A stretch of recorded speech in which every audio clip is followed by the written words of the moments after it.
Lord Patten, the Conservative Party grandee and also Britain's last governor of Hong Kong, has written an article for The Independent and warned the Conservative Party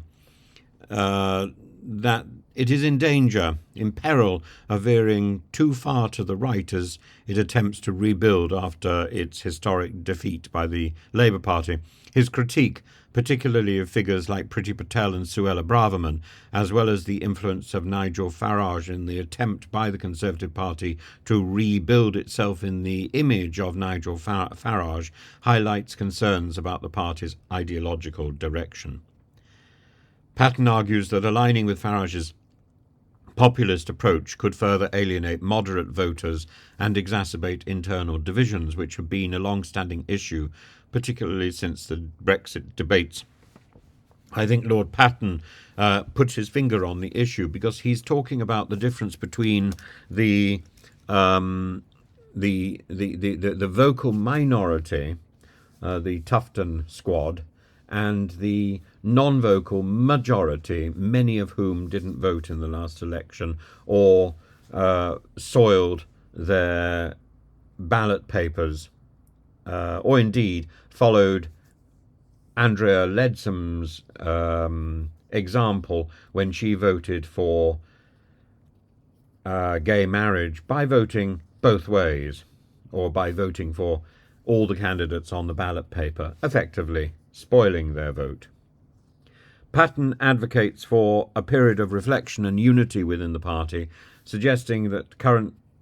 leader, Rishi Sunak, or an interim leader should guide that process. He emphasises the importance of supporting policies that are beneficial for the country, even if proposed by the Labour government, and he praises Sir Keir Starmer's leadership. He's doing the right thing, because Sir Keir Starmer is our Prime Minister, and we should support him.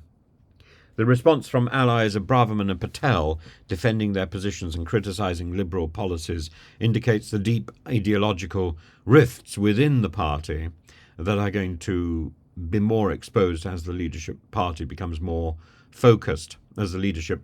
race becomes more focused. And this division mirrors past conflicts over Europe and could hinder efforts to present a cohesive and appealing vision to voters and an effective opposition for the government to hold to account the government's actions and to represent the various constituencies around the country.